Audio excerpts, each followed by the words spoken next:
We're recording. First things first.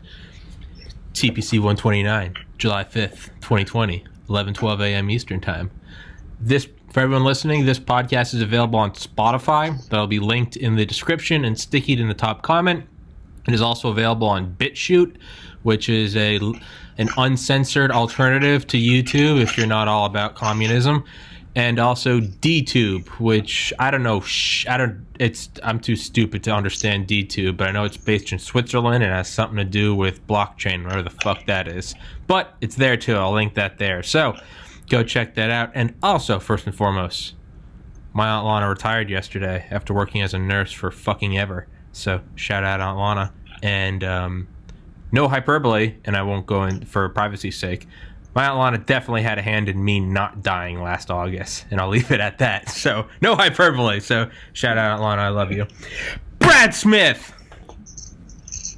Armored truck. Brad Smith from his living room, man. Yeah, Brad Smith. What the fuck happened to your hand, man? Hey, great conversation starter. It's what happens when you're a workaholic. You can talk about it. I damn near lost my hand at the paper mill. Seriously. Jesus. Damn near lost my fucking hand, man. But I have great reflexes, so I only broke my pinky. All right, well, you can't just end there. What happened? All right, so a paper mill. There's a lot of rollers, there's a lot of gears, there's just a lot of moving parts. And we were lowering what's called an applicator roll into the mill because the one we replaced was really worn down. So the roll itself had to go in kind of cockeyed a little bit. The farther side had to be up in the air and my side had to be farther down. And being diagonal when we put it in, the roll slipped and the roll crushed my pry bar and my hand behind an electric motor. The pry bar gave me just enough time to quickly take my hand out, and the roll crunched my pinky up against the electric motor. It was a 2,000-pound roll.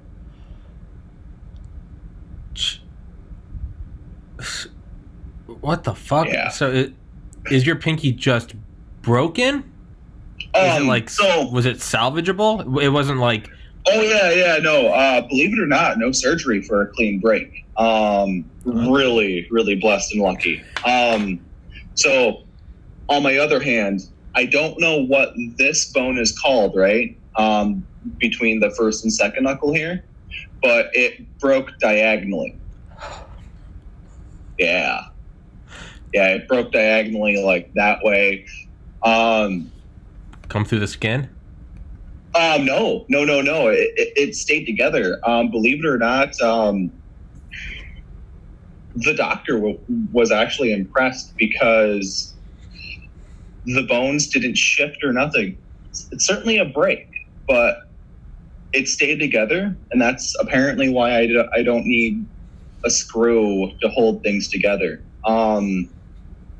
Yeah, super fucking lucky, man. Jesus. Yeah. Jesus. So, how long are you out of work? Fuck, man. I went back to work the following day. Brad Smith. An American machine. Jesus, dude. Believe it or not, when it happened, my hand kind of went numb. And I took my hand out of my glove and I went like this. And as I went like this, my pinky slowly started to swell up and it turned purple. And that's when I reported to my supervisor, like, it could be something, it could be nothing, but my pinky feels weird. Yeah. It tickles, is what I said. Yeah. And he's like, well, you think you broke it? And one of the first things I did, because I was taught this in first aid, was to start pressing down all my tendons. And as soon as I started feeling a sharp pain, I'm like, yeah, I think something's wrong.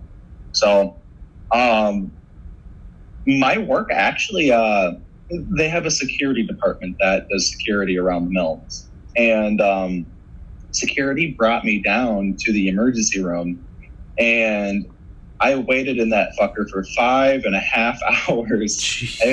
I went through 7 instant ice packs, and I was completely fine because the union said that I am to remain on the clock because it happened at work. That's cool. And I went into overtime. I was completely okay with that. Yeah. Did they give you any like painkillers while you're waiting out there? I actually got a lot of shit from the emergency room doctor because as soon as it happened, I took 3 grams of Tylenol. And Jesus, dude. Yeah, she said you probably shouldn't take 3 grams of Tylenol. No. I'm like, and I told her, sorry, that's just how I'm raised, Yeah. I mean, take a bunch of Tylenol and keep fucking working. Yeah. Jesus, dude. That'll fucking bore a hole through your liver. Yeah. That's not good, Brad. 3,000 milligrams. That's not good, Brad. Well, hey, I don't drink, so I mean, if 3 grams of Tylenol is the worst I've done to it, I think I'm in the top percentile of people. Well, then you've probably got a healthy liver. Well, not only that, it's not just that you have a healthy liver. It's also that Tylenol with alcohol is highly, highly toxic. People die. Oh, I bet. People will go to bed all the time hammered, take some Tylenol so that prevent the hangover. Done. Just does that actually happen? All the time. Roommates will find them just ashen white, just dead, straight up fucking dead. It's not really advertised, man. Do not take Tylenol anywhere near before or after drinking booze. Jeez. Yeah, I never knew that until like this past year. I'm surprised I didn't die in college. I guess I just always had ibuprofen. I guess ibuprofen was cheaper, so I had that, or asprin. Yeah. I think aspirin's better to take. I am not a medical doctor. Neither is Brad. Anyone listening to this? Do that. And I also heard that you can't die if you use baby powder. Just period. I don't want some. Right. Yeah. No one gets cancer from baby powder. No one gets cancer. Yeah. You can't take Tylenol off alcohol, but hey, feel free to drink orange juice and smoke meth. You're in the clear. Yeah. Speaking of meth. Not to say that, not trying to relate, just the insanity of meth. Kanye West announced that he is running for president in 2020. So there are now 3 candidates. Joe Biden, Democrat. Donald Trump, incumbent, Republican. Kanye West, independent. I think it just says Georgia. Is he running as an independent? Yeah, and it just says Georgia. But I didn't think he lived in... Only Kanye. But, hey, Kanye for president, 2020, the gift that keeps on giving. We haven't had our July thing yet. There's been something every month. I guess this is it. Kanye West running for president.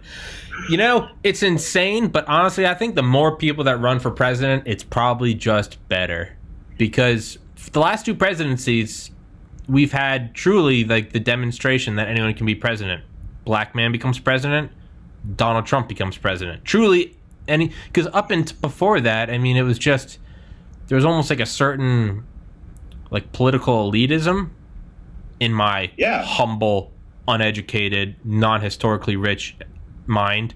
But it always had to, you got to work in D.C. for 30 years. You're not even a senator. What's the biggest town you've run? It's you have to go to law school. Yeah, you have to be fuck elected that. as a politician. No, fuck that. Just get up and go. If you lose, you'll lose. If you win, you'll win. And it all sort itself out. We're still here, man. I'm not really educated, but I think the only requirements to become president is an able-bodied person that's 35 years old, or older, right? Born in the United States, yeah. But can't be a felon. Yeah. Up until Trump, I mean, all of our presidents came out of D.C. Yeah. So, I mean, it's really nice to see someone, maybe not necessarily Trump, but someone to break the mold. Yeah. But no, this isn't like an endorsement of Trump or Kanye. This is just like, it's good. It's always better when there are more people throwing their hats in the ring. In the Soviet Union, when there's absolutely. just one It's just the government making cars, and you sign up for one, and you can expect it in what was the average time? 121 months, so 10 years, 1 month, versus now you can go out and you get a Ford or a Tesla or a Hyundai or whatever. I'm not saying they're all good, but dude, competition, it's never been bad. It's iPhones, Samsungs, Androids. It's always better. Just get more people out there going. Fuck, The Rock should run. Eminem should run. Oh, like, I don't give a fuck if I agree with you or not. The more people out there, man, it's always resulted in something better. Because right now we do. It's a uniparty. Right. It's a Democratic Republican uniparty. I don't really want to get into politics, but I do just want to talk about Kanye running for president. I'll briefly put my opinion out there about this political election. Knock yourself out. Metaphorically, it's which shit sandwich you want to eat, and it's just slightly different flavor. One has corn, one doesn't. Yeah, it one has crust, one doesn't. It's really that's it. It's just I am not looking forward to going to the voting booth. I'll tell you that, man. I am. But yeah, no. I'm fucking happy we're able to. The riots we just had. Yeah, that was pretty lit. yeah, that was pretty. That was hype. That was weird. Yeah. As soon as they went to St. Paul, I could actually see the fires from the paper mill. It was certainly an interesting thing. We closed all the gates, and we had a couple more security people come out to make sure they don't burn down the paper mill. Yeah, you can't just rove around the country burning shit down. It doesn't matter what your cause is. No one will be behind it. You can be, hey, we are going to end cancer bills for everyone in the United States. I'm so-and-so, and I'm running a marathon every day. We're going to all pitch in money so no one in the United States ever has to pay for cancer treatment again. Fuck yeah. Yeah. Burn down that fucking Wendy's. Right? Okay, I'm not for it anymore. Everyone was behind the cause. Everyone was, and then everyone was, and then let's go loot a Target. Fuck the police department. Let's just burn that shit down. And now you ruin it. And not only that, you're pissing off people because now you are metaphorically. Okay, well, I'm ending cancer bills for everyone. I burned down the Wendy's. Someone goes, hey, man, fuck that. Don't burn down a Wendy's. And now everyone's going, fuck that guy. He's against free cancer treatment. And now you're pissing off those people that are like, okay, well, that's just some bullshit because I'm not against free cancer treatment, but I am against, because that's not owned by Wendy's. That's owned by a franchise owner. So, yeah, now you're right. Dude, he's been on here several times. Aaron Shepard, fellow medical school. Well, I didn't even drop out. I just didn't go. But he dropped out, and now he works for NASA and builds robotics. He's a fucking genius. But Aaron's black, and I remember him saying the last time we spoke, we were like, the one good thing about all of this is, like, for the first time, everyone agreed it was bad. Like, we've had God knows how many of these kids. I mean, just go back and what's the recent memory? It's just it's the guy in New York that was killed over the pack of cigarettes. You have Trayvon Martin, Michael Brown. Yeah. There's too many to count. And even the guy Ahmaud Marbury, the jogger, a couple months ago, it's up until now, not only have they been bad, but not everyone has been on board with was it justified or not. With George Floyd, okay, yeah, it has come out that he was a convicted felon. He pistol whipped a pregnant woman. That's terrible, but that does not matter in the United States. Previous charges don't matter. You can't change. It doesn't mean you can't change, but not only that, you should not be treated any differently because the cop didn't know that. If I get pulled over, how does he know that I'm just Tommy or that I'm a convicted felon? So for 99.9999999% of the population, this was a first. Everyone was like, that's bad. You can't do that. Yeah. I mean, Trump passed police reform and he expedited the FBI to work on it. He passed $100 billion stimulus bill to, I'm butchering it, to renew infrastructural and community rejuvenation in black, $100 billion, $1/10 trillion. Yeah. All great shit. And then some douchebags hijacked it and said, fuck yeah, let's break that target, go take a microwave. And now you've ruined it. Yeah. Sorry, I'm ranting, Rob. And it's already been announced in the Minnesota House that everyone across the board is going to be paying for all the damages through tax hikes. And no. It's, you and I pay for it. I mean, I'm not necessarily against paying for it. It sucks. Yeah. But I mean, at least all of our eyes are open to a certain cause. But it sucks that it had to go down the way it did. Seriously. It often has to go that way, though. Yeah. You know, getting scared straight or something. You often have to lose a friend to Tylenol and alcohol to go, oh, okay. Probably shouldn't take 3 grams of Tylenol. No, you shouldn't. But he survived. If that's not a strong man, I don't know who is. Brad Smith, 2020, survived 3 grams of Tylenol and then went back to work. Yeah, but absolutely. Yeah. But let's start with legalizing machine guns, okay? Yeah, we'll start with that. Yeah. Full auto, belt fed. That's, There we go. Full legalized. You want to own a tank?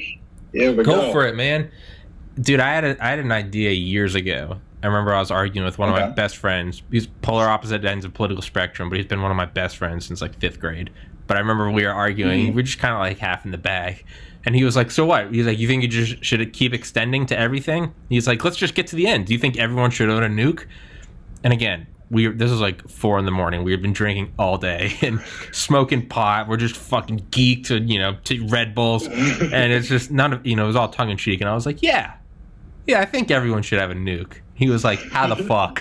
And I was like, and then we started toying with this idea. And we're like, what if everyone is given access to their own 100 megaton thermonuclear device? But, and this was in like 2012 when we were doing this.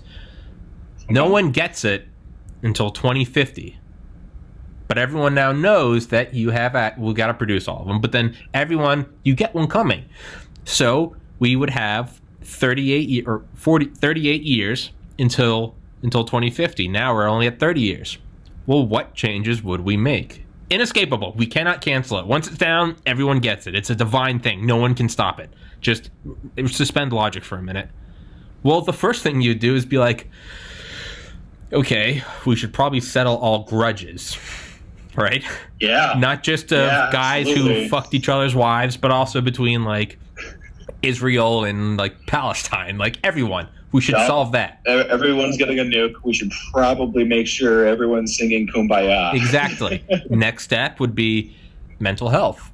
Well, and you can't. It's an inalienable right. You can surrender your nuke, but you can't take it away from anyone. Gotta give it in. Yeah. So, but this is the thing. You can surrender your nuke, but you can't. You can surrender it, but it cannot be taken away, and no one can have access to more than one. So if someone surrenders it, that one's just off the table. So what do you do with mentally unstable people? Well, we should probably start putting a lot of funding into mental health therapy. Probably nationalize that, make it universal. What about people that no amount of therapy will help? People that are unfortunately born like catatonic, paranoid schizophrenics, people that can't control it. Yeah. Get to a point of therapy where they can understand that they need to give this up. Well, how do you get someone in that state of mind to understand? You'd have to give them world-class therapy. All right, so we should probably start funding that. Well, how are we going to do this, man? The economy is going to grind to a stop. Yeah, well, it doesn't matter because come 2050, it's all right. So we should probably start putting all our money in this. To a stop real fast. Yeah. Well, how could we? Yeah, we should probably all start posting shit on social media about how to spread awareness. All right, man. Well, what about people that are assholes? Well, we should find out what made them an asshole. Maybe they're angry about, they got laid off. Well, okay, maybe we should figure that out. How do we get this guy on unemployment? Better job. Yeah. But it came to it. We're like, yeah. What if you just gave everyone? But you'd probably need longer. I'd say like 50 years. But there's a 50-year head start. Yeah. Everyone, like a social security number, everyone has their own 100 megaton thermonuclear device. I mean, I bet would really take a big nuclear bomb to have the world solve its world problems? Well, I mean, it's really too bad we couldn't just do it to better the world. It sucks that we have to use nuclear deterrence. Sure. And that's been a commentary for 10,000 years. How come we can't be better just to be better? we haven't figured it out yet. So instead of beating a dead horse, hey, it's always good to love your neighbor. There's also nothing wrong with having a padlock, right? I can love you all day long, and I'll always help you. I'm locking my door and I'm loading a 12 gauge at night. Yep. So, yeah, it would be that. And I bet you would see, I bet you would see us, because it doesn't matter if there's one person. Yeah. Hey man, I think you would see world peace. End of rant.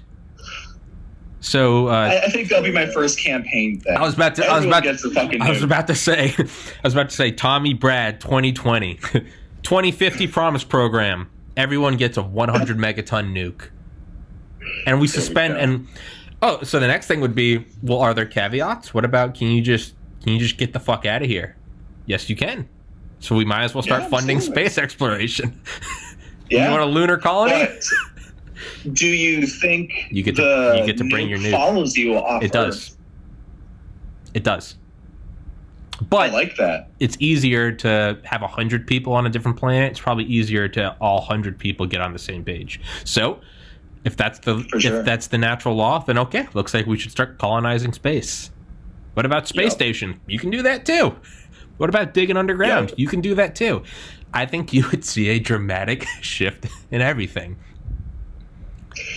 Nuclear deterrence has solved a lot of world problems. Maybe it's time. Hey! If you look at, and this is not hyperbole. If you look at a logarithmic graph of deaths caused by warfare, total and percentage from the earliest recordings, so like the Sumerians, it continues to rise on an exponential curve until 1945, and then it stops. There are still deaths every year. Yeah. For the first time in 10,000 years, it stopped rising. And it has been falling every year since August 9th, 1945, when we dropped the second A-bomb. Yeah. Yeah. Nothing has worked better. Mutually destruction could be so powerful. Yeah, no pun intended. But nothing has worked better. You still have skirmishes, you still have proxy wars, but no one is going all out because you can't. I really think during World War II, we really learned the value of a life and just how nasty war could be, because my grandfather, he was a Marine, and he was with people on Iwo Jima, and they were burning Japanese out of caves. Oh, yeah. It was a very, very gruesome thing. War sucks. And out of everything, he said that was a life changer for him. I mean, he's passed away now, but he said, you really do not know the value of a life when you actually have to end one in such a very gruesome way. Yeah, day in and day out, and then watch your friends be ended. Yeah, I mean, it's What would do it? Maybe a Kanye. Great philosophical conversation. Yeah, right? Maybe Kanye will go on that platform. Maybe he'll legalize some hip hop or something, or maybe he'll make his music better. I don't know. I'm not necessarily. I hope debates become, and this sounds such hacky comedy material, but I hope debates could become like rap battles. Right? Yeah, just spoken word. Yeah, fuck 8 Mile. It's literally, imagine if the debates just start coming, everyone's got their hood up, they turn on the lights, and they just throw a beat, and it's like, yo. That's what it comes down to. Who has the most talent? Yeah. Trump would go, I'm rich. Yeah. Biden would just freeze. Yeah. And then you have Kanye over here going on. Kanye would just spit fire. Yeah. Yeah, dude. I forgot what I was going to say. Fuck, my brain just froze. Something about debates. Dude, that's my everyday. That's all of our everyday, man. Has it been pretty warm where you are? I think you're on the East Coast, right? Yeah, I'm in Maryland. Yeah, it's like okay. 85 today. Because we just went through a heat wave, man. It will probably continue. In between our two out of our 4 mills, there's 1 and 2 and 4 and 5. In between 4 and 5 mill, they're Japanese built, but in between the mills, there's a walkway, and it actually hit 125 degrees, 98% humidity. Jesus. And the steam coming off of the dryer rollers created steam clouds everywhere. And I was told that sometimes we will actually hit 100% humidity, and it will rain inside of the fucking mill. Jesus Christ. Yeah. It's like a tropical rainforest in there. Just that. No trees. Yeah, I was about to say the trees are speaking Vietnamese. Yeah. Hola. Yeah. I wish I knew Vietnamese. Yeah. Fortunate son intensifies. Just at work. Down. Right?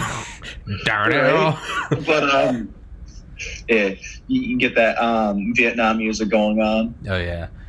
Yeah, man. Mm-hmm. Do you think anyone else is going to throw their hat in the ring for 2020? If you could have anyone throw their hat in the ring, you can have 3 people, 3 additional people. No, 2 more people, so we have 5 total. That's a good number. I say Rogan throws his hat in the ring, and that'd be badass. Rogan and I think The Rock. Okay. If I'm going to put in 2 people, one's going to be my fun person. Okay. The other one's going to be my super serious political person. Okay. The super political person, I'm kind of torn between Ben Shapiro. Okay. And what's his name? Fuck it. Ben Shapiro, just because he literally gives no fucks. It's fact based. It's I don't care about your feelings. This is what it is. Blah blah blah blah blah. And then if I wanted to pick a fun person, have you heard of Jim Jeffries? No. He's this Australian comedian. No. Look him up. He is very profane. He's very. I don't know if he's actually a terrible person, but his style of comedy is just very shocking. And he'd be the one to say some real fucked up shit that everyone's going to laugh at. But then they're going to turn to their spouse or turn to someone else and kind of like hate themselves for laughing at shit. Kanye West, Joe Rogan, The Rock, Ben Shapiro, Jim Jeffries. I just thought of another one. And don't differentiate which is serious and which is political. You just got to throw them all in there. Oh, yeah? Yeah, well, because otherwise we start back at the square one and saying, well, you're not serious enough to be president. You got to just open the door. What about Bill Belichick? No, you're right. What about Bill Belichick, coach of the Patriots? I mean, goddamn, that man knows how to figure out a system. Yeah, I guess so, huh? Yeah, Elon Musk. Man, we don't deserve Elon Musk. No, I think. He's honestly from a different century. I mean, he's from year 4000. He's an alien. Yeah, he's an alien trying to get home. I mean, you can already tell that he's an alien by the name that he named his daughter. Yeah, I can't pronounce it. It just says pronounced Ash, but yeah, it's A12. Yeah. Like there's a few spaces somewhere, maybe a couple hyphens and backwards syllables. Yeah, I mean, it's like those buttons crazy. You never press on the calculator. Those kind of scary ones. Yeah, Elon. Yeah, absolutely. Who else? Who else could have a? So let's not even go with you agree with them or disagree with them. It's just okay. It's just who do you think could? Who do you think could garner enough? I bet one of the Kardashians could. Yeah, I don't. Bill Gates. I mean, yeah. He's honestly been in between the corporate and political scenes. I mean, he's done a lot of charity work. Bezos Bezos has 150 billion, dude. Yeah. Just period. Yeah. I'm just trying to think of people that actually have a fighting chance. Warren Buffett. Yeah, but even he's getting pretty old, man. Yeah, I was about to say he's very old. Who are some smart people who have built their own? Isn't Jay-Z a billionaire? Jay-Z has built. Yeah. He's built up several corporations now. Yeah. Jay-Z. Yeah. Who else? J.K. Rowling can't, right? She's not American. No, she was born in a different country. It's actually one of the reasons why my cousin can't run. Not that he's some political giant, but he's just in the military. But he was born in Germany because my uncle and my aunt, they're both in the military, and they were in Germany. And so you can't. So that doesn't. He doesn't count as being born on American soil. No, because he was he was born in Germany. Born on base. And I don't think so, because I think they would have got some sort of. There might have been military ramifications for being pregnant and on tour. So she was in the military. Oh, okay. I thought he was in the military and she was with him. No. Both of them were U.S. citizens. It's just they were on tour when it happened, and believe it or not, they were stationed not too far away from each other. And when they found out that, of course, they met up a few times, and my cousin was conceived. What about Zuckerberg? Who's the guy that fucking runs Twitter? Jack Dorsey? Well, if we're going to include the social media giants, we obviously have to include Tom from MySpace. Oh, yeah. Again, these aren't people I necessarily agree with. I don't agree with any of them. I think they're communist censorship bitches. Yeah. But do they have a fighting chance? Yeah, absolutely. Yeah, you're right. Tom from MySpace.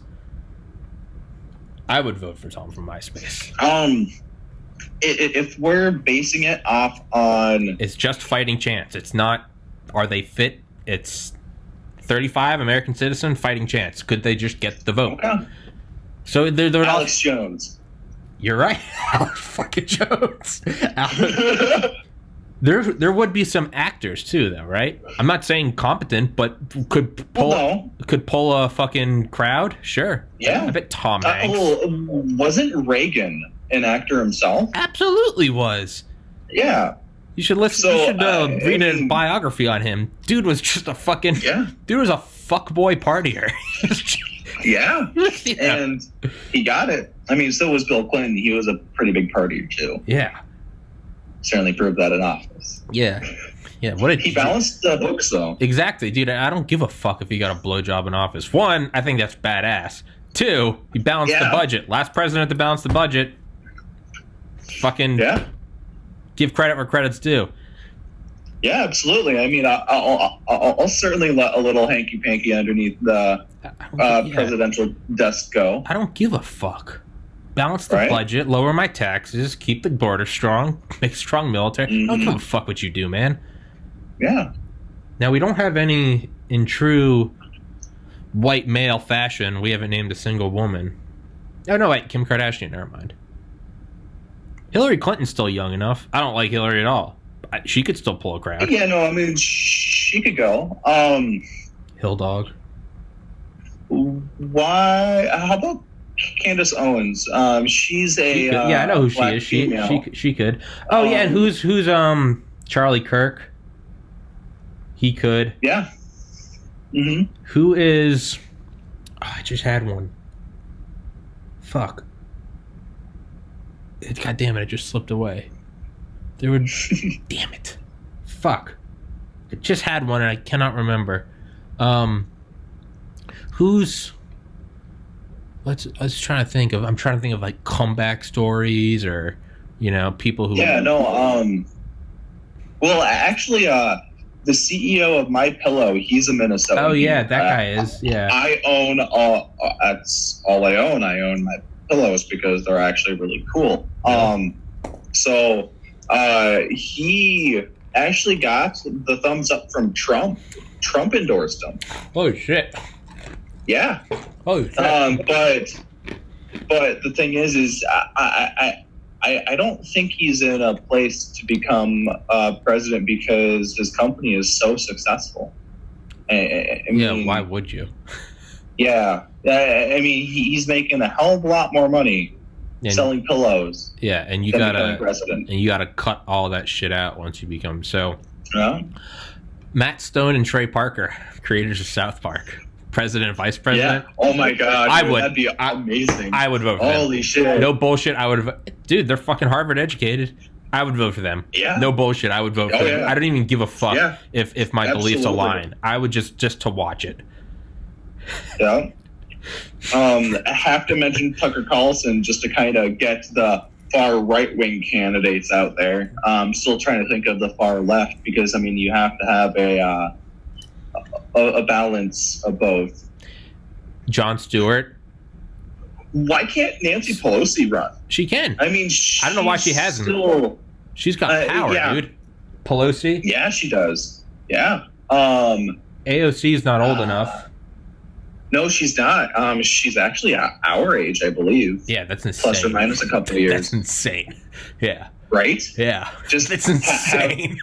Awesome political power. And yeah.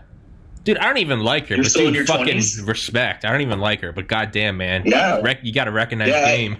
And she stole a seat from a very powerful Democrat, too. That's badass. Seriously. Some fucking power play shit. Shout out AOC. I mean, her early political videos were of her standing up on bar tops, chanting and preaching to her followers in bars. I went to her Instagram. If you go back to like her first posts, you're like, oh, this chick is literally just me. It's this early post. Yeah. It's literally just like 5 likes, and it's just like, you know, coffee, like sunny day in September, and it's just like, you know, hashtag grateful. And you're like, oh, this is just a person. You're like, this is just a person. Like, it takes away from that.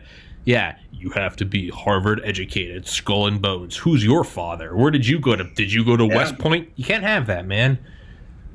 No. And see, the one thing that I'll actually defend AOC on, and that's saying something because I just don't fucking like her, was when she first got into office, she bought herself, I think it was like a $5,000 suit. People don't understand that was literally all of her money. Yeah. she really had no extra cash after that, but she had to get something professional and designer-ish just to kind of fit in. Yeah. I mean, dude, you have to fucking respect the game. If you go from a bartender to like, dude, that's, you don't have to like her, man. That's fucking game. You don't have to like Trump, but if you get into the Oval Office, it's touche. Yeah, no, I mean, I went from armored car to paper mill. I never made the step to Congress. Yeah, yet. But that'd be cool. Dude, don't throw any of it out the window, man. That's the problem. Is there's the idea that it's they're up there. They are, and I respect them for getting there. But it's not there up there, and I can never be that. You could probably get a Tom Brady. No, you're right. Tom Brady. Yeah. I don't think you. I'm from New England. I love the Patriots. I don't think he'd be a good president. I bet he could fucking. I think he has a fighting chance. Tall, handsome, rich, 9 Super Bowl appearances, married to a supermodel. Well, I mean, he has plenty of experience doing commercials and stuff with his progressive commercials. Also fucking coming through in the clutch. Imagine those commercials. I remember when I was down 28-3 in the third quarter of the Super Bowl, and I thought about giving up. Mm-hmm. And then I looked up and saw the American... Oh, yeah, dude. Fucking have him just sit 5 rings. Hey, where's the 6th? It's on my dick, you know? It's 9 appearances. Yeah, dude. I literally played for the Patriots. Like, I am a Patriot.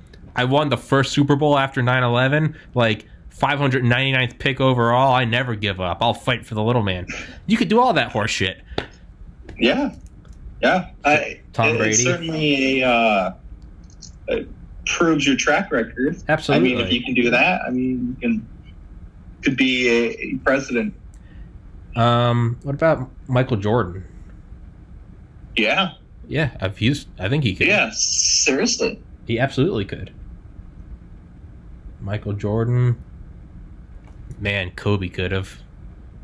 Kobe could have. Very tragic fucking way, man. Rest in peace. Remember when Kobe was like the saddest thing about 2020? Yeah. Yeah.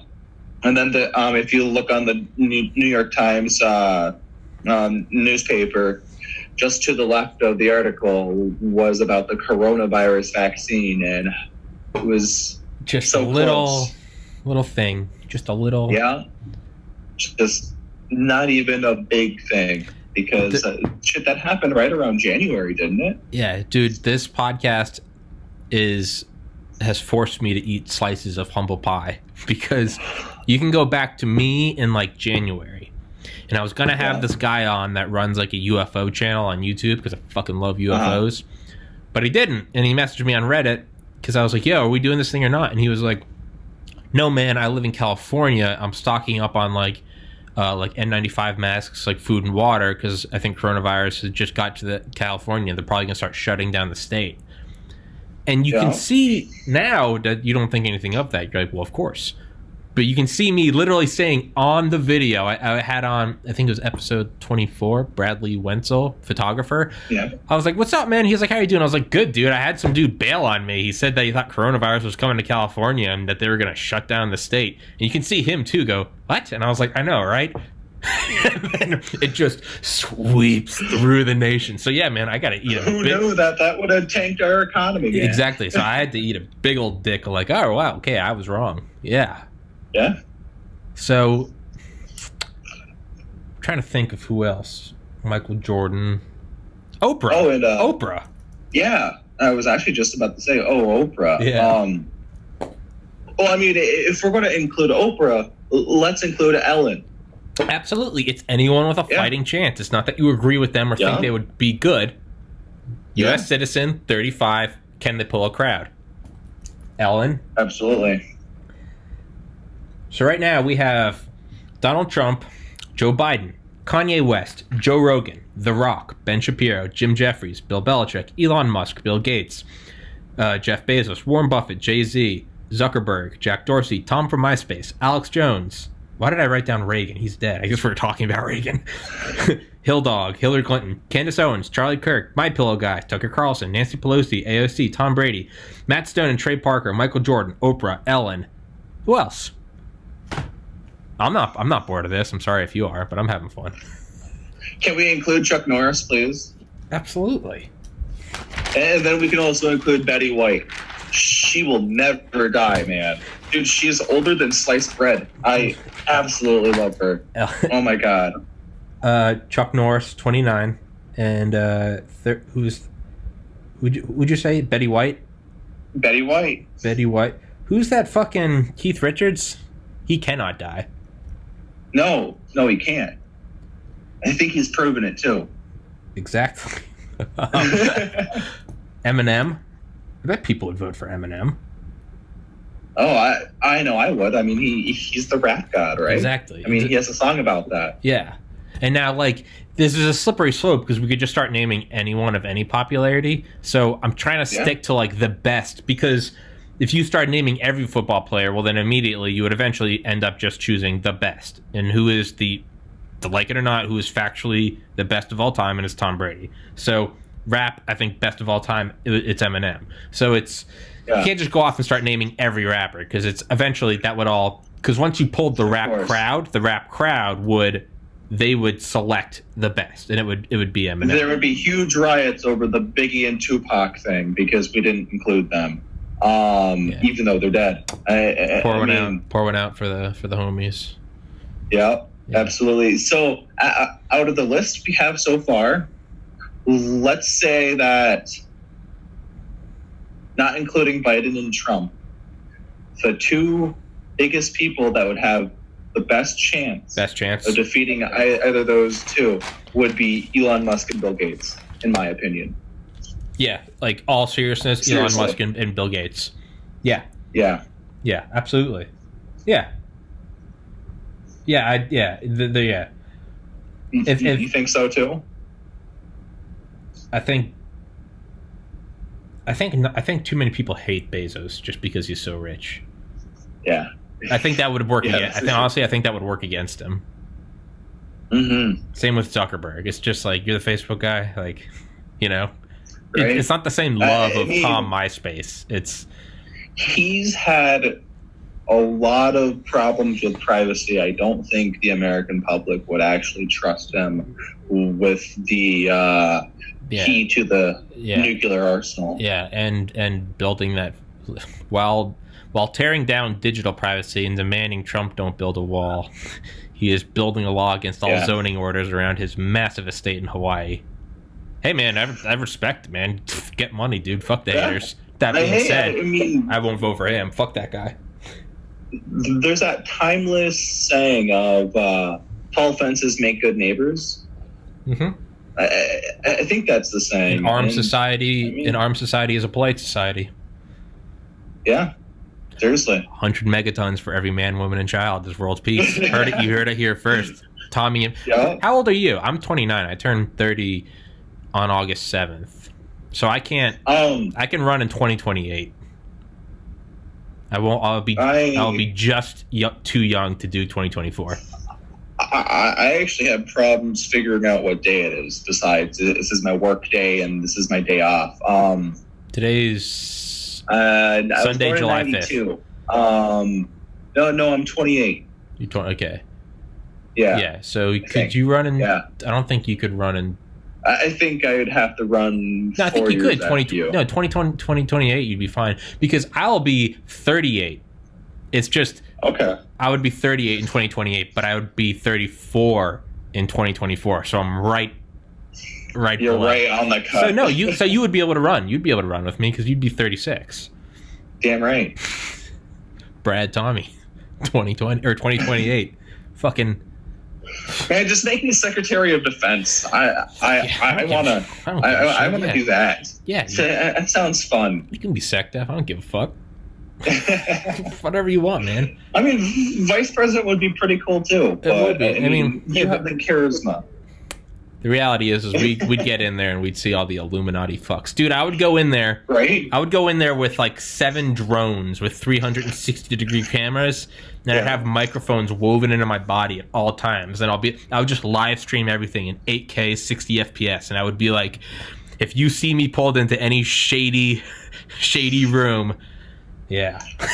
You are the walking NSA. That's what I would do that, and I would do a military parade in D.C., the likes of which has never been seen before. And just like in The Dark Knight, when they all turn and shoot at the commissioner, and no one saw it coming, because that's the only time you can have a bunch of men with rifles in the street is a parade. A parade's a wonderful cover. Have the biggest parade of all time, and then I'd go invade the Federal Reserve. I would just bulldoze it. Bring everyone out, see what happens. Yep. Yeah. So they don't pull a JFK or an Andrew. If I was vice president, man, I really want to weaponize the moon. That'd be fucking awesome. Fuck yeah. Do like some Starship Trooper shit where they put a big ass ring around the planet, but just the moon. Yeah, fuck yeah. Or a Death Star. That'd be fucking awesome. Elon Musk, what would he be head of? Department of Energy.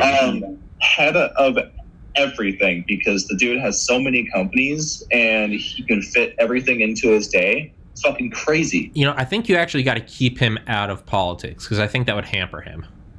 Okay. He would have to be like Tony Stark, like a national asset, but you gotta let him be free. You gotta let him be a meme lord, a fuck boy. Not that Elon Musk is a fuck boy, but you gotta let him just go be them. Yeah, you gotta just go let them be themselves. Right? There's certain power that you can't. I think if he was a part of our party, I honestly, at that point, man, I'd kibosh NASA. Yeah. He would be in charge of our space program. Our space program would be SpaceX. Yeah.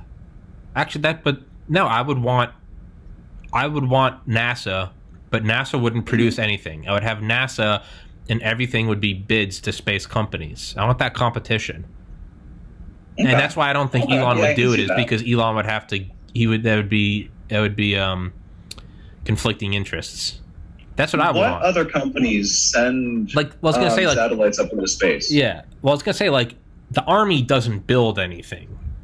Mm-hmm. The Marines, the Air Force, there's no Air Force factory. It's all Northrop Grumman, Raytheon, Boeing, General Atomics, General Dynamics, GE. Yeah. It's EG&G. None of the we get all of our shit from these companies, and they bid for it. It's that's what I would have. I would just turn NASA into. Well, I guess actually NASA gets all their shit from private companies too. That doesn't work. Would you be okay with dissolving NASA into Space Force? Ooh. I mean, it might save us some money.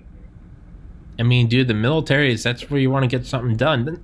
My first act would be an unofficial Cold War with China, because the Cold War accelerated human technology so much. Isn't it said that without the Cold War right now we would be at the equivalent of 2000 technology?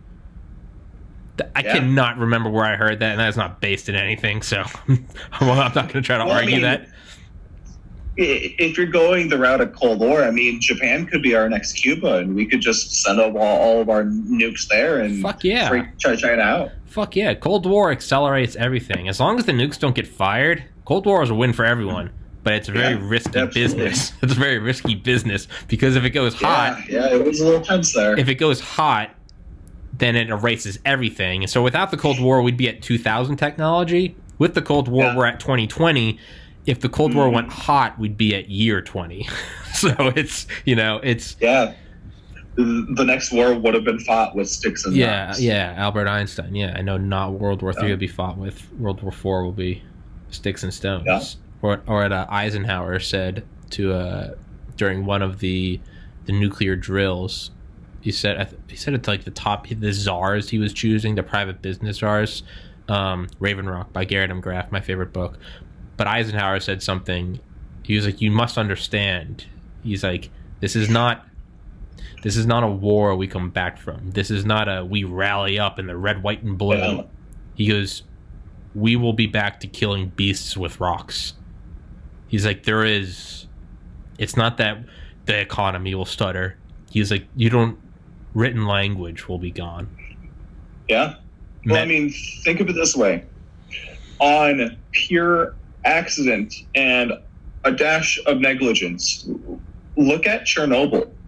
Yeah. Seriously, that was just ignorance, negligence, and bidding at the bottom dollar and just getting a nuclear reactor going. Yeah. Now, think about what we could do intentionally. Yeah. That's the scary part. Yeah. That was an accident. Yeah. Yeah, that was an accident. It's you get in a car accident. And that land is still fucked. Yeah, you get in a car accident, you can see how bad they are. What happens when you do shit intentionally? When you intentionally, that's how you can fly a plane into a tower. When you do it intentionally. What's the difference between a fender bender and 9/11, right? It's, accident, Chernobyl. Intentional, Hiroshima. It's... Yep. And by the way, I actually think the U.S. military went pretty easy on Hiroshima and Nagasaki, because both of those were air bursts too. I mean, they honestly could have let the bomb hit the ground and irradiate most of it. Irradiate more. It would have done less damage with the explosion. The explosion did more at 1,500 feet because it's a greater bam. Yeah. I throw a water balloon into a crowd, it hits one person, maybe two. I throw a water balloon and it bursts 10 feet above them, you get them all. It's it could have been worse. I mean, Truman literally didn't give a direct order. He said, after we dropped the first one, he almost fought it. I mean, he really didn't want to. He didn't want to until he met with Leslie Groves, the head of the Manhattan Project, who said, "Mr. Truman, if you don't drop this, you should start working on your speech for your impeachment in 1946 when the American people find out you had a weapon that could have ended this." Yeah? Yeah. It's seriously.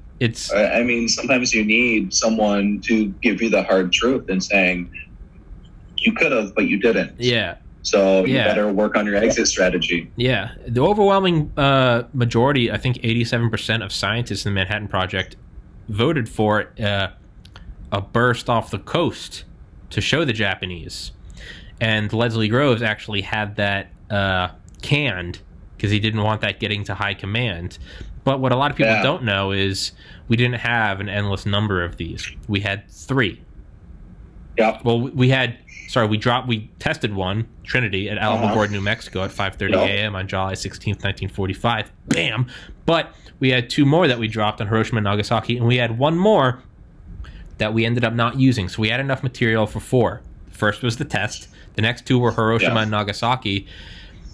And they didn't even surrender after the first. They didn't even surrender immediately after the second. No. That's something a lot of people don't know. It was still another 5 days of them basically ghosting the State Department. We were getting ready to drop a third. Now, let's say we dropped the first one off the coast and they didn't surrender, and then we drop a second and a third on Hiroshima and Nagasaki. What if they still don't surrender? It took us 3 years to get all that fissile material. We didn't have enough to do that. That was the biggest bluff ever. It worked. Yeah. When Truman got into office, and when Truman got, I think, leading up to the Beard Lot Project, which is what led to the hydrogen bomb, when he was briefed on the total number of nuclear weapons that the United States had, they said it was the single greatest secret this was in like 1950. So secret that it was not written down. It was whispered in his ear. And the number, what they thought was 250, 13. The world thinks we have hundreds. So it's all about... Brett, I gotta go piss. Go right ahead. I'll do the same, man. All right. Woo! I'm gonna upload the Zoom version of those, so sorry for everyone about that. And he's back. I am back. Woo! Man, I made this homemade beef jerky, and I'm just addicted. Yeah. Oh my god, man! It looks fantastic. My mouth is watering. I love beef jerky. It's I kept it in the dehydrator longer just so it be that kind of beef jerky that you have to suck on. Yeah. So it lasts longer. Yeah. Because the last batch I made, it was nice and tender, and my wife and I pounded down $50 worth of freaking brisket. I thought you were going to say 50 pounds. Yeah, Jesus, 50 pounds. But so World War II really opened our eyes. Did I tell you that the paper mills were actually built by the Japanese before World War? Well, it was in 1927 that our 4 and 5 mill were built. 1 and 2 were actually manufactured somewhere in Pittsburgh or something like that, back when they were really industrialized and stuff. Yeah. Way back. Which is actually kind of interesting because 1 and 2 mill, some of the parts are still original and they're still going. And I was told, I haven't come across some of the maker marks yet, but some of them parts have been running since 1867. Jesus Christ. Right? Do you know there's actually a word for that? Machinery, or like strong, like a wrench. You'll see this was my great grandfather's wrench, something like that. There's actually a word for it. It's called skookum, SKOOKUM. There's a subreddit. Really? Yeah, I never knew what it was, but you go in and I was like, I like to not read about subreddits. I like to just try to figure it out because I'm a moron, and that's how I get my little dopamine reward. Hey, this one's about cars. But skookum is research. Yeah, skookum is it's about or this is this was that you always see shit be like, this wrench has been in my family since World War I, or like old water pipes, old toilets. Yeah. It's always shit that like it can't be like electronics. It's always it's like a metal press. Something like that. It's we still have drill presses from World War One that have a placard on the side saying something on the lines of, during wartime, the U.S. government can come and use this machinery. Yeah, they get priority. They get like full priority. Yeah, Wartime Powers Act. Some of that stuff is on some of our lathes, and we have this really, really, really old table saw. Well, actually, I think it's a rip saw. It has that placard on the side, and this thing is clearly not OSHA. Well, OSHA kind of turns a blind eye to it, because when you grab the saw blade and you pull it forward, the blade actually spins towards you. I call it the demon saw because there's barely a guard on it. I mean, the thing is just dangerous. And if you saw through a nail, it will actually kick towards you, and you kind of have to control that. But it's just. But see, the thing is, though, it is the most reliable. Yeah. It is the best cutting. It just works, Skookum. And it's been working. That's what it is. That's what it means. Skookum. Yeah. We also have a bandsaw. Probably came out of World War II, but if you're familiar with bandsaws, there's just these two big wheels with some guards and the blade that runs around them. So when the wheels turn, there's just this platform that you cut on. But unlike modern machinery, you could easily just open up these guards while in operation. The thing doesn't turn off. There's no secondary guards. You can literally just open up the bottom and just tear yourself a new hole in your body somewhere. Yeah. But that bandsaw is the one I prefer to use because fucker just works. Yeah, dude. That's the thing is they just work, right? Yeah. It's I learned something new at the paper mill, and I think I sent you a video of the gears turning the length of the paper mill. And I was actually under the impression that the teeth of each gear was steel until a millwright actually had to repair one. And it's really cool because he had it on the floor, and there was this plate that pulled off of the gear, and the teeth of the gear was made from some sort of nylon.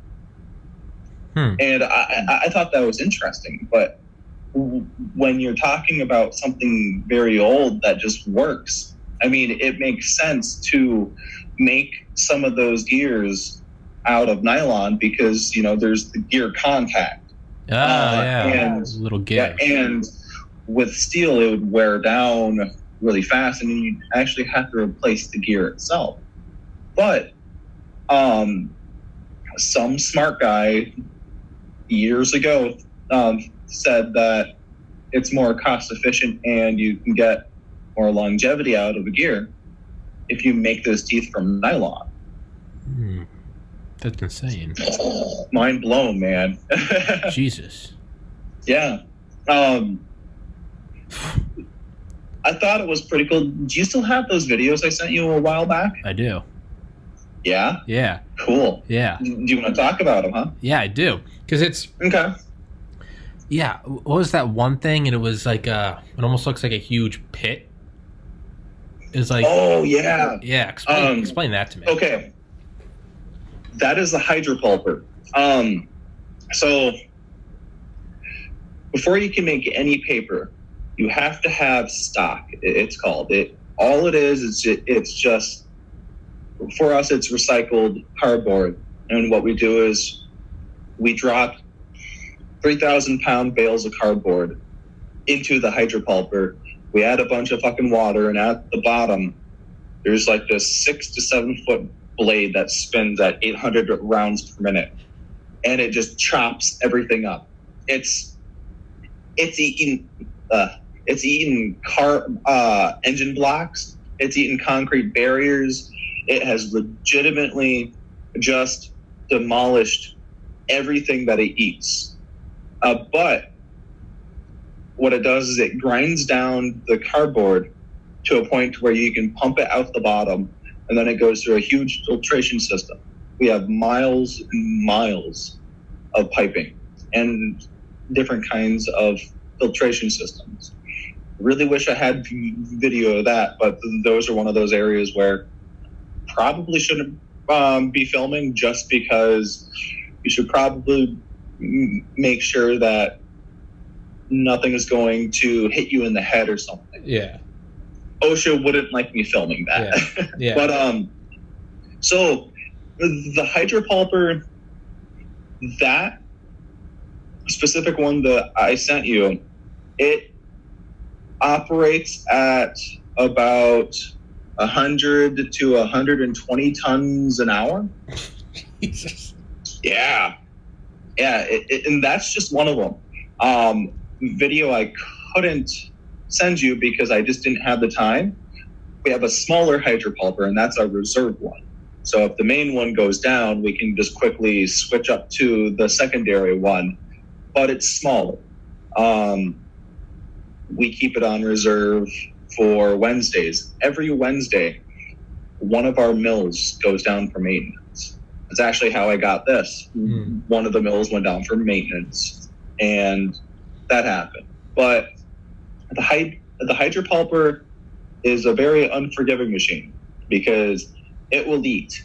What it will eat is completely dependent on what you feed it.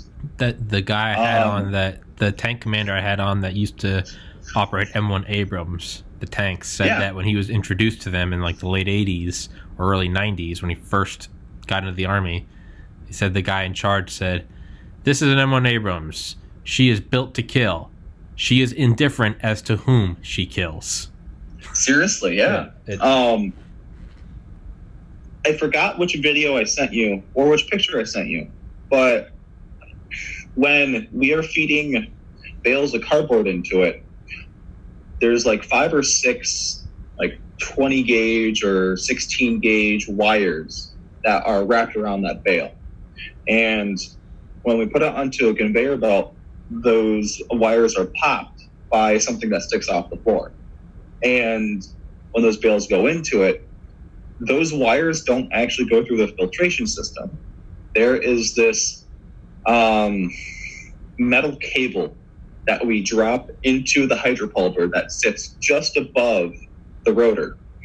And while the rotor is spinning, it spins the wires up and onto that cable. And it's called the tail. The tail is slowly pulled out, and the wires just keep wrapping itself around it. And once it gets to the end of the tail, we pull it out, we cut it, we put a new cable down there. I think that's how it works. Okay. It's been a while, but I think that's the gist of it. The hydropulper is, man, I honestly think it's about like 20 feet wide by, from top to bottom, I think it's about 40 feet deep. Jesus Christ. I mean, it is the largest blender I could ever have imagined. I mean, the thing is like 3 stories tall, but it's in the ground. Jesus, man. Yeah. The drive. So there's the motor and then there's the drive. The drive that sits up underneath the rotor is the thing that costs $2 million. We actually just had to replace them. But see, the cool thing is they last 2 to 4 years. Yeah. I mean, that's still a lot of money if you break it down year by year. But once you think about what that drive actually eats, I mean, it makes sense. It's yeah. What do you have to do to? How often does the blade have to be, or the teeth on the blade? Yeah. We change them anytime the hydropulper actually needs maintenance. So if someone's down there welding or something, we change the blade. And in the rotor head itself, when we pull it out, no one can be down in there just in case it falls back down. I mean, it's a multiple ton piece of steel. It's one chunk of steel. And when we pull the old one out, you can clearly see fist-sized gouges out of the rotor because it hit something really hard. Jesus. I mean, the thing doesn't stop, and the thing runs 24/7. I mean, it's one of the most redundant, proven pieces of machinery I've honestly ever seen. I've never heard of, we are not running because the hydropulper it is not working. I've never heard that. Yeah. And it's almost kind of like porn, man. Like you just see something that works.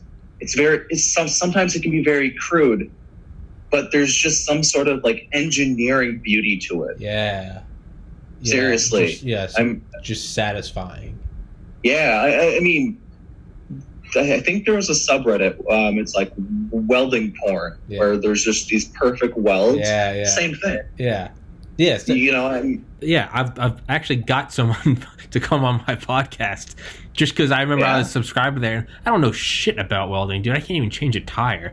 But I remember seeing that and I was just like, you don't need to. There's like a certain human like, what is that? It's just satisfaction, gratification. Yeah, because you don't get it from like glue with plastic, but knowing that it's like knowing that you just took like the heat of the sun and just turned this metal into a single thing. Yeah, there is some.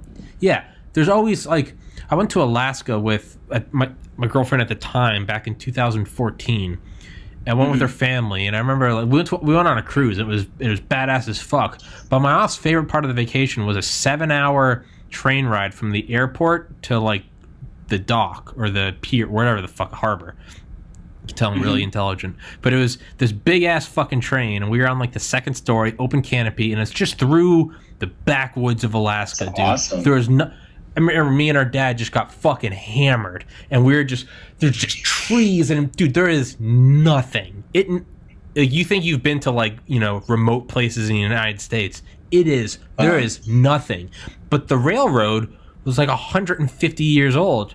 The point of me saying this is there was something so satisfying that we were going over these old bridges and shit.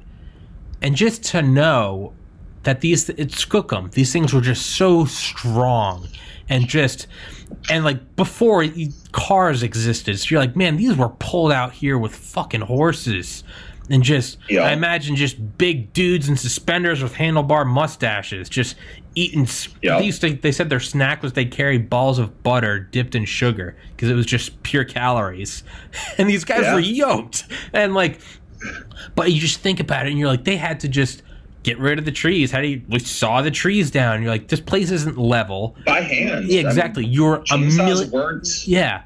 And it's not like, oh, we're right outside of town, so no, you're in the middle of nowhere. And that was what was like, skyscrapers are cool, sure. But they're in, even an Empire State Building, 1931, like, yeah, but at the same time, like, it's still in civilization, right? Like, planes were a thing by then. So this, sure, limestone, I get it.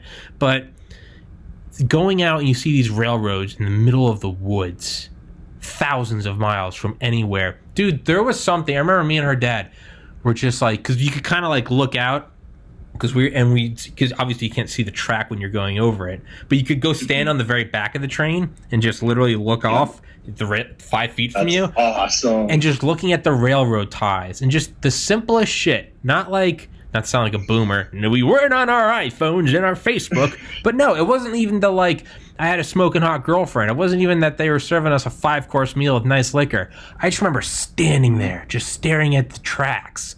And I was just like, who brought these out here? Who formed this? Just like, there was just this, yeah, you're right. Like, I don't know anything about it. But I was just like, I just watched it and was like, that is cool. Just like, fuck yeah. There's just, you can sense it. This took so much to be built, right?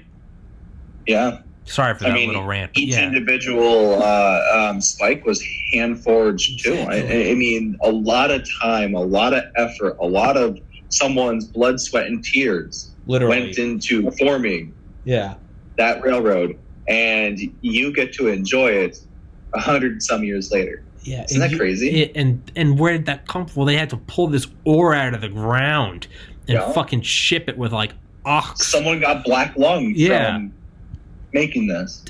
People died just bringing it out of the ground, and then we went, and what do we do? And then we just lit a fire and we melted it and just took the lava of Mordor, and we created this bang to get this thing. And we go out and then we set it out in the middle of fucking nowhere, and then what? A big fucking train just running on steam and hatred, just like bulldozing through the.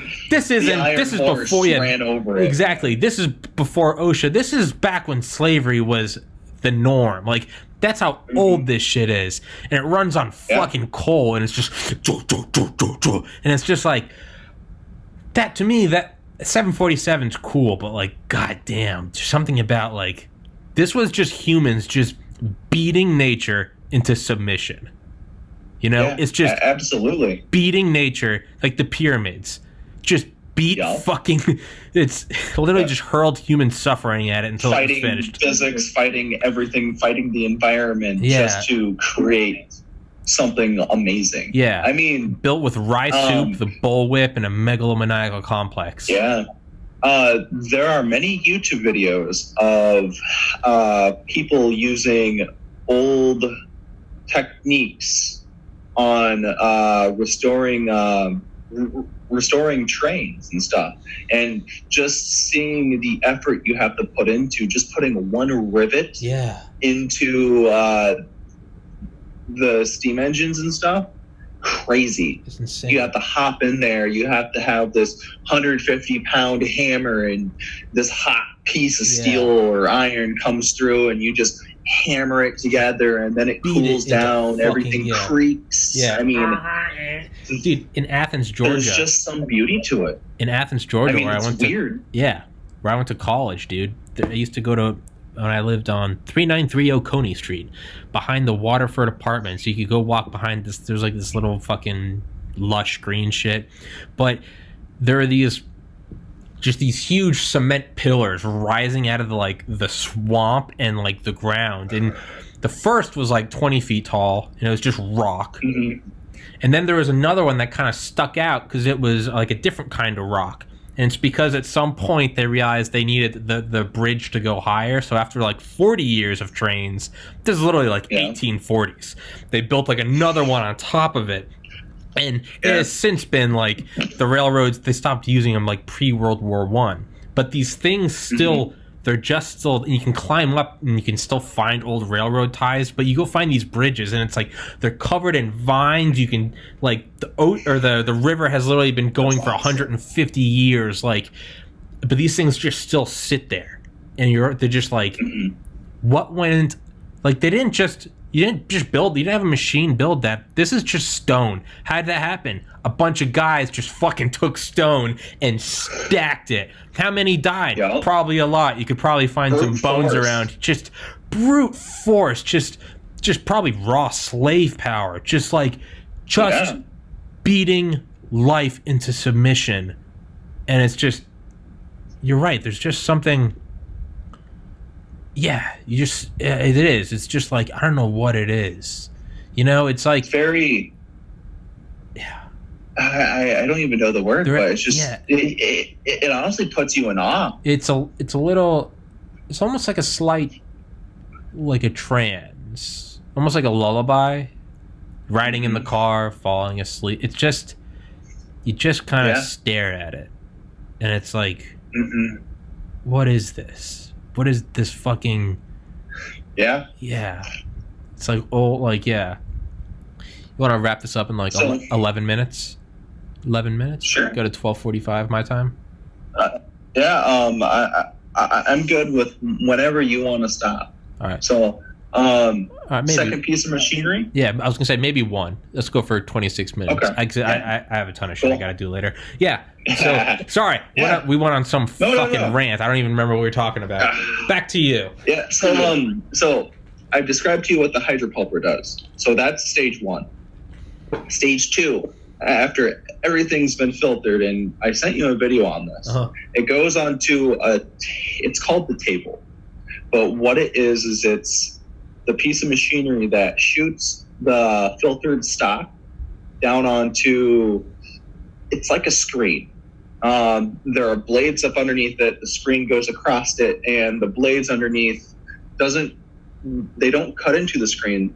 Their job is just to take the water off of the paper on top of the screen. And this table runs 20 to 30 miles per hour depending on the day. The more paper we produce, the more money we make. So obviously we try to hit that 30 mile per hour mark. Yeah. But it's like a 40-foot long section. It goes from 90% down to I think it's like 10 to 5% water. And then from there, the real magic happens. And I think I mentioned this on the last podcast we did. Yeah, where it goes in the gap. Yeah, it literally flies across. There's no machinery. There's no nothing. It jumps a 3-foot gap. And I sent you that video where it's like a 5-second video, but you can see the paper jumping the gap and then going into the dryer rollers. And I got a good up close video of those dryer rollers. And you'll see 2 ropes. One, and they're pretty much side by side. How it works is when the paper jumps the gap. Now keep in mind, it's not the full length, because I had to have some clarification. But the engineering is so fucking cool. It's very crude. But how it works is when we want to thread up, as it's called, we shoot a 3-inch length of paper into those ropes, right? And then the ropes feed that 3-inch piece of paper through the entire length of the mill. And once it hits the end of the mill, we widen it to 6 inches and then to 12 inches. And then we keep going until it's the full length of the dryer rollers. But here's the cool part. That original 3 inches that we've threaded through the entire machine gets cut out completely. Because at that point, you have this 8-foot wide piece of paper being fed through the machine by itself, and you don't need that original 3-inch piece of paper. Yeah. And then it just keeps feeding. I mean, the machine keeps eating and it keeps producing. It's just one of the coolest things. It's very crude. Matter of fact, we actually have people that come from Europe to do inspections of the machines. We had some guy from Germany come over, and he sat there for about 30 minutes filming this machine because he'd never seen anything like it, because it's such an old technology. Yeah. And that was really cool because he was more of a higher authority on producing paper. In Europe, they have much more larger, much more modern paper mills. So him kind of just standing there watching the paper go, it's sort of like looking into a fire, where you're just kind of mesmerized. Yeah. And we also have another machine on the 1 and 2 mill side. It has become a one of its kind now. It also came from Germany. On that side, they produce cereal boxes, and it's a different kind of paper. So when the rolls come off of that machine, it gets sent to a sheeter, SHEETER. So how it works is 3 to 4 rolls sit to the left of the machine, and it's fed up into the machine, and there are these blades that chop, and it creates sheets. But this machine is so old that it has outlasted every other machine of its same type. It is literally the last machine of its kind in the world. Jesus. The same guy, the same German guy, he actually said it in front of the maintenance crew and I, "You guys are literally keeping a dinosaur alive right now." Yeah. Well, it fucking works. It works. And it was just really cool because you have this guy with some sort of title this long on his business card, speaking broken English and just this heavy German accent. And to me, that kind of means something because the Germans have always manufactured great stuff. The Germans have always been the most insane about this shit. Yeah. Dude, they had Messerschmitt 262s in World War II. Jesus Christ, man. They had railguns in World War I. Yeah. Yeah, dude, the Paris gun in World War I could shoot a shell 81 miles. 81 miles. And you may be thinking, but what was the bore diameter of that fucker? I mean, that one, I think the shells were like 1,000 pounds. Now in World War II, the one that steals the glory is the Schwerer Gustav, which had an 800 millimeter 7-ton shell that could shoot 29 miles. And that's the one. So the one in World War I shot a lot farther, but it was much smaller. Smaller is relative to this. The reality is you're shooting a 1,000-pound shell 81 miles. Velocity is the king. Well, when it first happened, apparently in World War I, there was just started to be explosions in Paris, and they didn't know what the fuck it was. And like 15 people were killed. Over every 15 minutes, there's just an explosion. They were looking up. They didn't see any like Zeppelins. No planes were even. I think this is before any of the biplanes could even drop bombs. But they're like, this doesn't make sense because the front is 75 miles away. Yeah. And then it finally came back through like intelligence networks that the Germans have been shelling us from 6 miles behind the front that is 75 miles away, and the shells are just coming in at who knows how fast. So of course you don't see anything. So sorry, it's just a shell like that with impunity. Yeah, it's crazy. Well, so what I was going to say is, so the Schwerer Gustav and its sister gun Dora in World War II, they existed on 2 sets of railroad tracks. It took 4,000 men to assemble, but they could shoot I think 14 to 18 shells a day.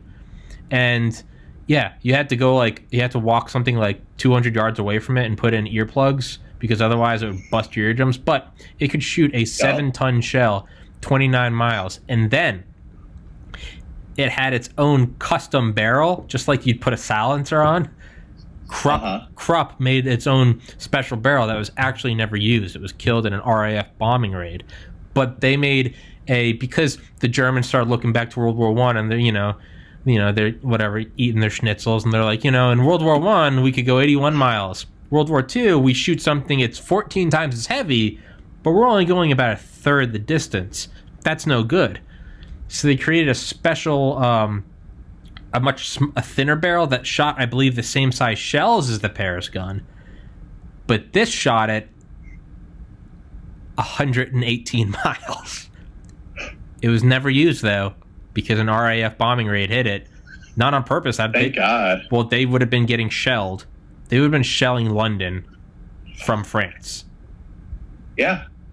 Sorry for that little rant. That's crazy. Yeah. Well, no. It's really cool to see what we can do with our hands when we want to. When we really want to kill people. Yeah. I guess that's what we're good at as human beings. Yeah. But I'm sorry again. I keep interrupting you. No. I love these rants. Woo. Not rants. No, they're rants. Yeah, they're rants. Sorry. What other videos did I send you? I'm trying to remember. I think I actually covered them all, but another video I sent you. It's like a 15 to 20 second video of the aisle in between the two machines. And you'll actually see like the 20 to 40 foot spear poles that they actually have to use to clear out the dryer rollers and stuff. Now, keep in mind, that's the side of the mill where it's on a good winter's day, it's 95 degrees and like 90% humidity. Disgusting. In summer, I mean, dude, it's 120, 135 degrees, 98% humidity. It sucks. There are days where they actually have to put on ice vests. I was about to say, what are the protocols for overheating? Well, overheating. People. We honestly just deal with the heat. We actually, our company buys us an endless supply of bomb pops. Seriously. So we just eat a bunch of those, and the production crew, man, they honestly have like 100 ice vests that they just throw on, and when the paper breaks, you know, it leaves paper behind, and you can't actually run the machine until all that paper is cleared out, and that's where they use the spear poles. They have to have cut-resistant gloves and arm guards, cut resistance level 5, and I think it's 1 to 2 people per pole, but they jam it in there, they pull the paper out, and then they push the paper underneath the mill, because underneath the mill on the finished sides machine, there's another hydropulper that they actually put the paper into, and then it's shot back to the main hydropulper to be reground down.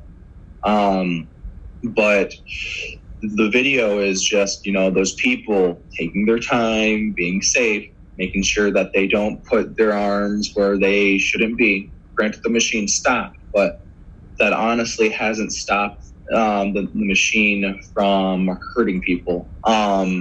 When that machine is shut down, it winds down slowly, and it takes about 5 minutes for all that steel to stop. It's crazy.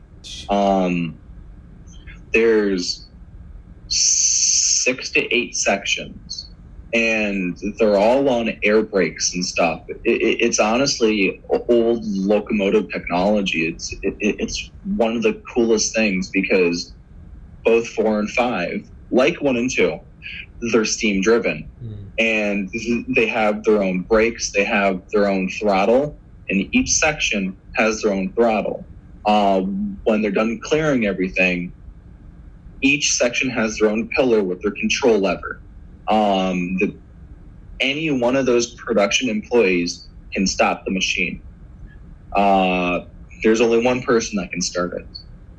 And when they start it, they actually have a train horn to signal that everyone in the mill, get your hands out, the machine's going to start turning. Yeah. And that one person, after he throws the switch for the train horn, he goes down each section and he pushes the lever to start the fucker back up again.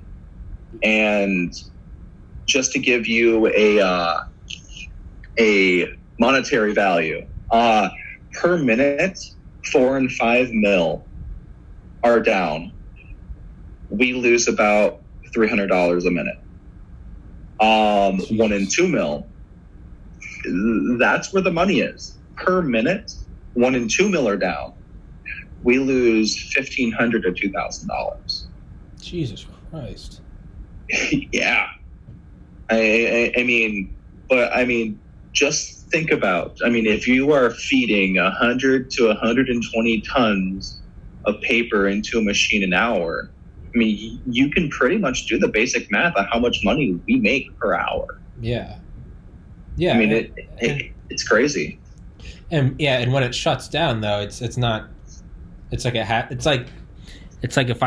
was like, what if I never slept and just did a podcast nonstop? Well, if my average podcast is 2 hours, that means I could do 12 podcasts a day. Well, but I mean, no, you can't.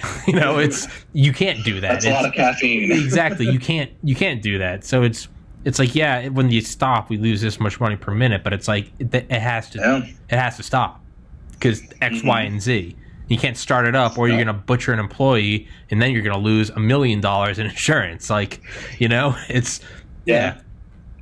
1 and 2 mil, because I want to briefly touch up on them. Sure. It's a different technology. I would have to send you some more videos because how they make paper is completely different. Completely different. It's not a table. It's a 7-layer sheet process where each table to create the paper is a roller, and it's a suction roller, and it takes paper, it sucks it to the roller, and then it's peeled off, and then it goes in between 2 felts, as it's called, and then it goes to another roller, and then it just keeps adding paper, and then it goes into the dryer. But to touch up back on OSHA and stuff, you can clearly identify original parts from modern parts after OSHA was established, because everything original has this real sort of rusty patina on it. I mean, it's still integrally sound, but all of the modern pieces of machinery are spray painted or painted in bright orange or bright yellow, and they've been welded onto it. And thinking about how these machines operated in like 1900 with no guards whatsoever, it was a scary environment, man. I mean, just having motors and drives at your feet with no guards whatsoever. I mean, trip hazards, nip hazards, pinch hazards. I mean, back then, and I mean, still to this day, you could easily maim yourself. Yeah. I mean, even with all of the guards that we have on the machines. I mean, it's a very beautiful but very dangerous environment. It's like a volcano. I mean, it's something just lures you to it. Yeah. I mean, it's really cool. It just really is. I honestly love what I do. I mean, yeah, this happened, but I mean, the fickle mistress is quite fickle. And like I said, I went back to work the following day, and I picked up a hammer and started hammering like normal. It's almost like you're inside of like this giant like steampunk monster, and you're like inside its organs and like the whole machine. You're like walking around inside. I mean, it almost feels like it's alive, like it's a big organism. Weird feeling. You can feel the steam rushing to the parts. You can feel the oil lubricating everything. I mean, you can tell if the machine is happy that day by just the vibration and noise that it's making that day. People will say that, like the old jets and stuff, like before jets, just different bombers. Pilots, you can go back and find videos from like the 50s. They're all dead now, but like in the 50s, they talk about like their World War II bombers, and they'd be like, "Oh no, they all have like personalities, and like trains, and certain guns." They'd be like, "Oh no, she's like artillery pieces. Like, oh no, she's got a bad attitude, but like she always comes through in the clutch." And it's like, haha. But then like you'll see people be like, "No, really, it's." Seriously, they're like, yeah, no, it's like she'll come through. Like, no, she's having a bad day today. Like, but yeah, they say that about like big like skookum shit. But I would probably be the same with like steel mills. I would imagine, right? Huge shipping containers or container ships. Yeah, there is something in that, like big living beasts. Number 1 mill is the oldest out of the mills. It's the one that has the original parts on it.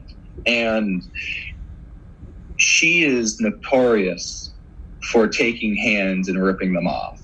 And I'll tell you how. You remember how I described on 4 and 5 mil, they shoot out a 3-inch piece of paper and then it jumps a gap? Mm-hmm. Number 1 mil specifically doesn't do that. It actually has to be threaded up by hand, literally.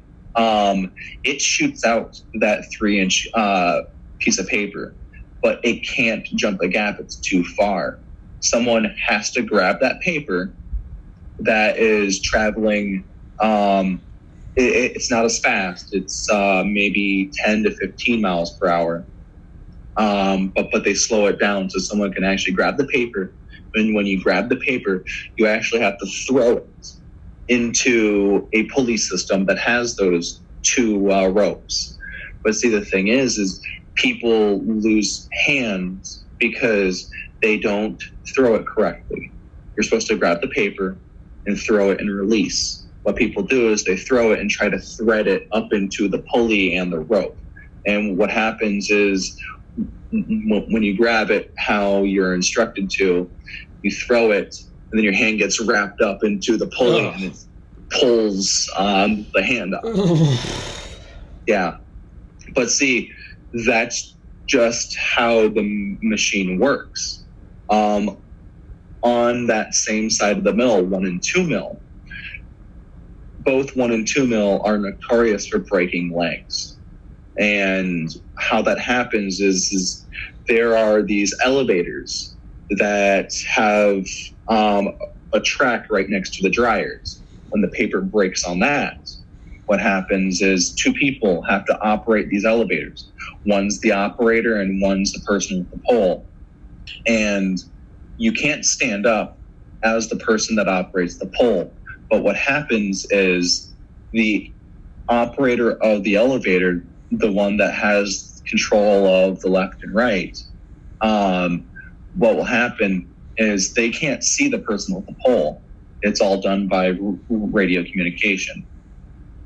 What will happen is they're pulling paper out and the person operating the left and right will just continue to go to the left. And when you're that person with the pole, you are here.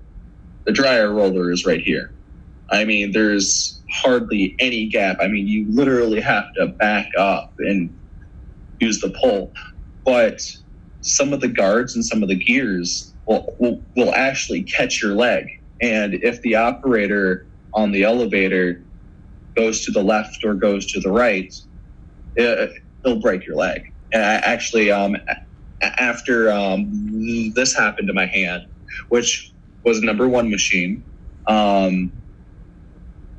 not a week later, someone broke their leg, and it actually broke the big bone connecting. Femur. It broke a femur. Jesus. Yeah, but see, the thing is despite all of our injuries, granted very preventable, OSHA actually still loves us because whatever OSHA says, we make the changes the next day. We're always in compliance with OSHA. We're great at workman's comp things, but the machines honestly have their own personality. It's just the weirdest thing. It's the vibration, it's the smell, it's all of the senses. You can just tell the thing's alive. I mean, completely personifying it. Yeah. But I mean, it's really true, and it's just the weirdest, the coolest. Sometimes it's very eerie because when either one of the mills are down, I mean, they do creak. I mean, it's specifically just from the steam and everything cooling down. Yeah. But hell yeah. Fuck yeah. Brad Smith, we're up at 2 minutes, but I got a ton of shit to do, so I'm sorry I'm going to cut you a minute short. Don't worry, man. Thank you for doing this. I hope you're please don't take any more Tylenol in those doses. Let's definitely do another one. Yeah, I texted you last night and said let's do a podcast, and you said I thought you got too famous for me. Bitch! Don't ever say that. I know. I am loyal. And I am true. You're loyal. I am true to my original guests, the people that came on. I remember them. Dude, I'm seeing you grow on your channel and stuff. Like, damn, this dude got Comstock on his channel, and this dude got a fucking Abrams fucking tank commander on his podcast. Dude, you're going places. Holy I hope, fuck. man. Not fast enough. Not fast enough. Whoever's listening, if you like the podcast, please share the link with people, because everyone I ask says no one sees it and recommend it. I can't get it. It's probably because it's fucking wrong think, but you gotta literally text the link to people, because otherwise it won't come up in recommended. So please, if you guys like the podcast, subscribe. And guys, seriously, like the fuck out of it. Woo! Tommy's going places, man. Seriously. Yeah, I don't give a shit about commenting. I don't give a shit about smash that like button. Like, comment, subscribe. Just subscribe, because I got to get to a point where I can get it monetized so I can keep doing it. Aside from that, though, I don't give a shit, man. Are you getting closer from the last time we've done the podcast? Yeah, you got to get to 1,000 subscribers. Be able to get monetized. Okay. So I'm at 457 right now, 460. So you're saying I need to create 500 accounts, right? Don't do that. Don't do that, because that will get me flagged. Now, if a lot of people want to do that, I won't, say no. But no, you definitely can't do that one. That'll get you fucked in the butt. Well, I don't know. Technically, if I don't do it, I wouldn't test it. But please, please send it to people. Just say subscribe. Let's get this bitch going. If you guys like it, please. Let's get it going. Absolutely. And if you don't like it, don't subscribe. That's important. Let me win you over. Not just subscribe. Don't look at it. Just subscribe. No, fuck that. If you like it, subscribe. And if not, I'll win you over. Hopefully. Absolutely, man. Thank you, Brad. All right. To be continued, huh? To be continued, sir. Kanye. All right. Kanye 2020. Have a good one, man. All right, buddy. Peace. See ya.